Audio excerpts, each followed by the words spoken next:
Authenticity is being true to yourself, being open with others, being honest, and doing the right thing. Defining authenticity is one thing, but how do you know what authenticity looks like?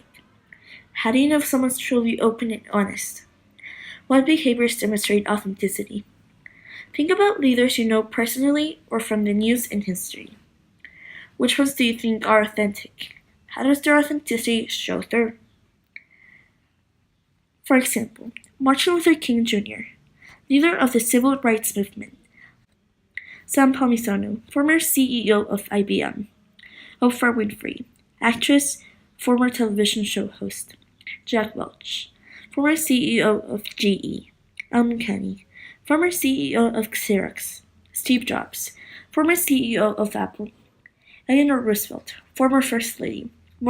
Warren Buffett, investor, CEO of Berkshire Hathaway. All of these people exemplify authenticity by being in touch with themselves and speaking openly to others. For example, Steve Jobs said at his commencement address at Stanford University, "Truth be told, this is the closest I've ever gotten to a college graduation." He proceeded to explain why he dropped out of college. One of the students who helped choose Steve Jobs as commencement speaker said they had expected him to talk about his success, not his failures. Authentic leaders are not afraid to talk about their failures. They are willing to share their mistakes and shortcomings. Warren Buffett said his biggest mistake was buying Berkshire Hathaway, a $200 billion mistake. Authentic leaders also talk about hardships they have overcome. Oprah Winfrey, for example, has been extremely open about her traumatic childhood. And finally, authentic leaders speak candidly, as Anne Kenny did when she told her team members, "Hey, no games, let's just talk." Eleanor Roosevelt also exemplified this in her notoriously candid autobiography. In the research done about authentic leadership, we can highlight the work done by Bill George in his practical approach to describe genuine leadership. In the theoretical approach, which is derived by the analysis of several experts, such as Fry, Whittington, Lutherans, Avalio, Cooper, Scandarura, Streisand, and Gardner, amongst others. Based on his corporate experience, Bill George decided to assess leadership by interviewing 125 leaders with outstanding results. He concluded that great leaders have to have a great desire to serve others. According to Bill George, authentic leaders show 5 essential characteristics. Authentic leaders have a clear view of their goals and missions. They have a well-established set of values, and they rule their actions according to their moral convictions. They show the capability to build successful relationships because they can establish positive connections with people. In other words, if followers trust their leaders, they will be willing to demonstrate a more significant commitment. They demonstrate strong discipline to accomplish goals and inspire the followers, which means they have consistent behavior with their mission. And they show passion and dedication to achieve their goals. They have a genuine desire to serve others. While the practical approach focuses on how to become an authentic leader or what are the characteristics or qualities of authentic leaders, the theoretical approach focuses on how to develop the attributes to become a genuine leader. The theoretical approach is formed from different points of view and perspectives. For example, the interpersonal perspective declares that authentic leaders exhibit genuine leadership, lead from conviction and originality. The interpersonal aspect makes a special emphasis on reciprocal progress of affection between leaders and followers. And the developmental perspective considers that authentic leadership is developed in people over a lifetime and can be triggered by significant life events, like severe illness or a new career. Some of the essential characteristics of authentic leaders under the theoretical perspective: self-awareness.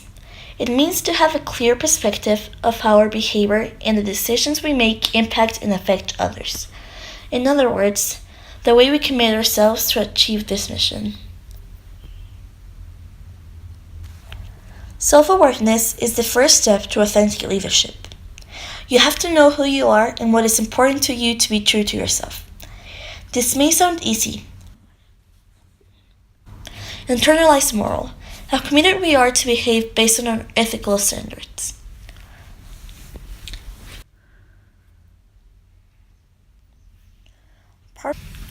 Part of being self-aware is understanding what is important to you. What are your values? Values include how you think people should be treated, how important honesty is to you, what is fairness, how important is money, how important are relationships, and so on. Balanced processing. To have balanced processing implies our ability to show respect for others' opinions and to consider and analyze them during the decision-making process.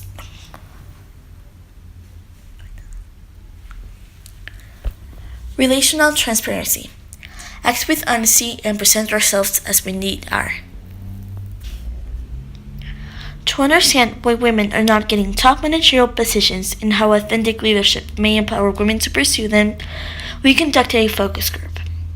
A focus group is qualitative research conducted with a small number of people, but it's demographically diverse. And the goal of this methodology is to study people's reaction to specific topics. We guided an open discussion about authentic leadership and how it can help to boost women's self-confidence to pursue top positions. Our focus group was formed by 6 women from different fields of expertise. 1 doctor, 2 accountants, and 3 engineers, different ages from 27 to 40 years old, and who occupied middle and high management positions, 2 analysts, 3 managers, and 1 director. As well, we included 3 men occupying top management positions. They were directors. From different fields of expertise, 1 accountant and 2 engineers, and different ages, from 30 to 56 years old. The objective of this methodology was to determine the reactions that can be expected from a large population. We asked them about their perceptions, opinions, beliefs, and attitudes towards authentic leadership and the gender gap. Participants were free to talk with other group members. The discussion was open and honest. The central research questions were: are women better leaders than men? What are the most important challenges that women in top positions face?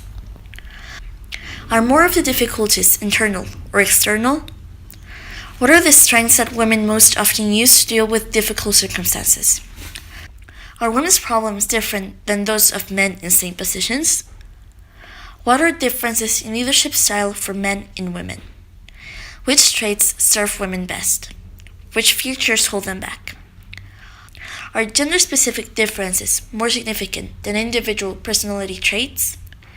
What resources do women in leadership roles need most? How can we prepare and support them? How do women stay organized and deal with information overload? What are their fears? How do they define success? Do they ever really achieve work/life balance? Do women consider themselves authentic leaders? How authentic leadership can improve productivity?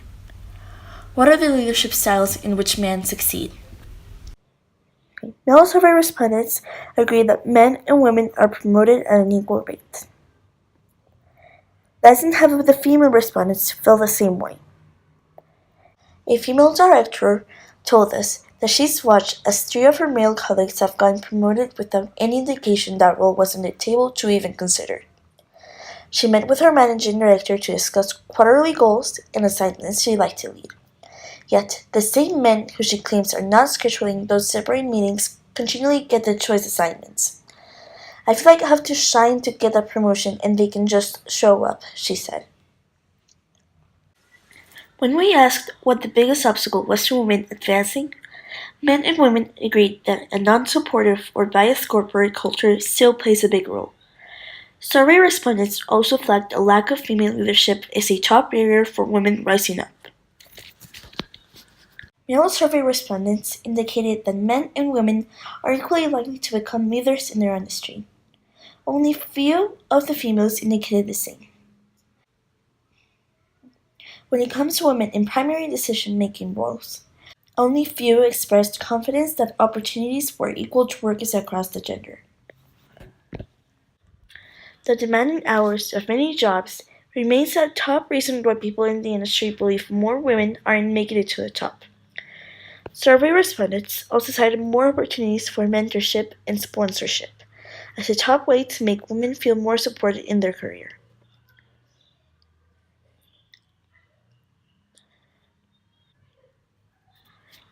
One of the interviewed women told us she had several female mentors during her career.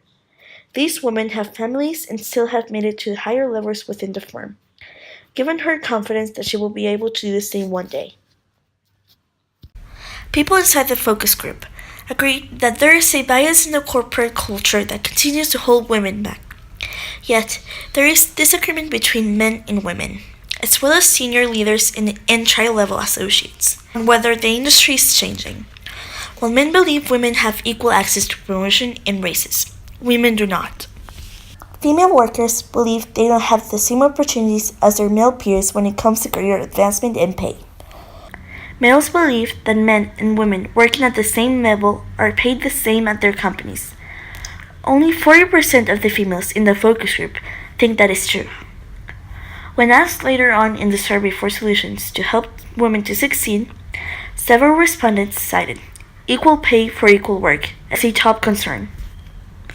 If we can all get on the same playing field with pay, regardless of our gender, that might not break the glass ceiling, but it could crack it, said one of the women in the focus group.